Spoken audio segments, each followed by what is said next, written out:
I don't know how to feel about this week's episode, and do you blame me? Do you guys blame me? I mean, Kali was going out of control. She was eating away at Super Saiyan Blue Kamehameha like nothing, going right to Goku, freaking grabbing him like he's a little punk, like he needs to get out of the arena and go back to Earth and let everybody else fight for him because he's a little baby. That's how I felt about Kali. Like, I don't want to make any major claims, but it could have been possible that she could have finished Goku off. Like, Goku and Vegeta would have needed to team up in order to take her on because she was that powerful. She was surging with that much power to the point to where Vegeta even called her possibly the original Super Saiyan or something along those lines, like the true Super Saiyan form. And as a Goku fan, I felt violated this week. I felt so freaking violated because it's like, I'm so hype about Kali now. And then they throw Jiren into the picture. He's on his Power Ranger shit,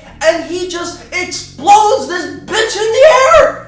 Like, what am I supposed to think about all this? And it just felt like back-to-back violation. Like, Goku, get the hell out of here. Like, go on Earth or something like that. Like, leave the Tournament of Power and let everybody else fight for you, you little baby. I know it's not Goku's fault. It's Toei's fault. It's just that they don't let me breathe, man. They don't let me get hyped about one character. I'm supposed to be hyped about Kali, right? No, now I'm hyped about Jiren, right? And then they tease Hit and Jiren like possibly going at it, and that's not cool what you guys have been doing to us. Like, you know an episode's really good when you're not even hype about one character, you're not even hype about a couple characters, you just hype about everything. And we know Goku's an idiot, but they were straight up writing him like he was borderline retarded, guys. I mean, because everything about Goku in the last few weeks' episodes was that preserve power shit. Like, I need to preserve that power. I can't go Super Saiyan Blue unless, like, it really calls for it. I need to, like, be in Super Saiyan the entire time, right? But, you know, it's one thing to be smart and preserve power, and it's another thing to completely ignore the reality of the situation, because he went through straight up hell with Kali. Kali was smacking him around, throwing him like he was some trash. She ate a Super Saiyan Blue Kamehameha like nothing. She was there spitting blasts, like about to extinct everybody on the Tournament of Power stage on some dinosaur extinction shit. Like, she was going in.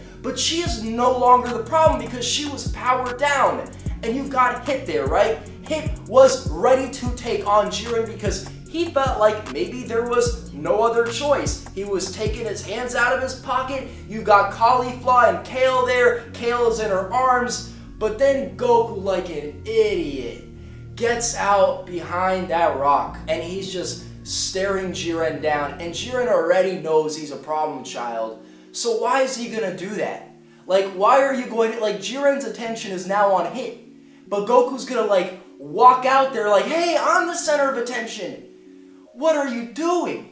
Because Hit said himself, like, this is our chance, like, we could get out of here. And they all got out of there. Everyone from Universe 6 got out. Goku, you just love the abuse, bro, and I love seeing you get abused, but at the same time, this is too much, because I've said this time and time again, and I'll stand by what I said. I don't see Goku taking Jiren out alone. I don't see that at all. And I don't know about you guys, but it felt to me like she was increasing in power, and the only reason she let Goku go was because she was losing control over that power. I really do wonder what is the peak, like where could she go with that innate power of hers in this true Super Saiyan form? And man, if she actually learns how to harness this power, that would be a force to be reckoned with. Like, we could see her in a later arc, and Goku's big challenge will just be to defeat her. Like, not even to just train her or whatever, like in the same way Goku was training Caulifla. I mean, actually defeat her. Though, it's also kind of sad because Goku is a Super Saiyan Blue, and that's another thing. Like, we could get hype about this episode, and I sure did. Multiple points, and by the end, I'm more hype about Jiren than anybody else, right? But it almost feels like they've been doing Goku a little bit dirty, because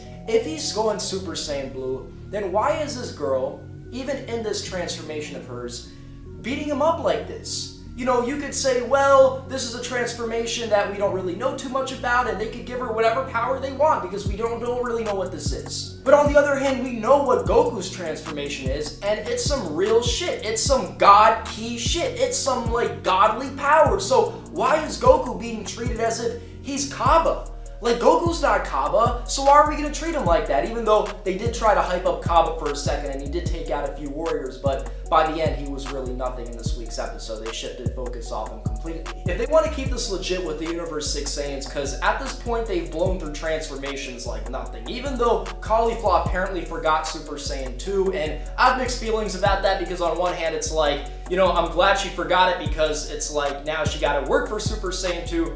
But on the other hand, did she really have to work for Super Saiyan 2? Because she forgot it, but she went back into Super Saiyan 2 instantaneously, right? So if they want to keep this legit, especially with Kale, I feel like she's going to have to, you know, develop her emotions and kind of contain herself. And that's going to take a long time. I mean, future arcs I'm talking about, like 2 or 3 arcs for her to really get to that point. And if they want to keep this really legit, she should lose some of her power as she upgrades herself emotionally. So she'll be able to control her power, but it won't be as vicious, it won't be as volatile, it won't be as radioactive, because part of that power is just not having any control over it, that rage. But once she actually learns how to control it, maybe she'll lose some of it, which would be somewhat more legit. I mean, Goku wasn't even able to land a scratch on her. She was so volatile that I felt like maybe she could have knocked out a few of her own teammates. Like when she was spitting all those blasts, maybe Botamo and Vegeta would have tripped on themselves and fell off the arena. That would have been absolutely hilarious. She was so powerful that the Omni Kings were impressed, and it ain't easy to impress them. I'm just saying. In a way, Universe 6 got really lucky because they could have lost a lot of members in all this. Like Caulifla, you know, versus Goku. I feel like Caulifla could have been dropped.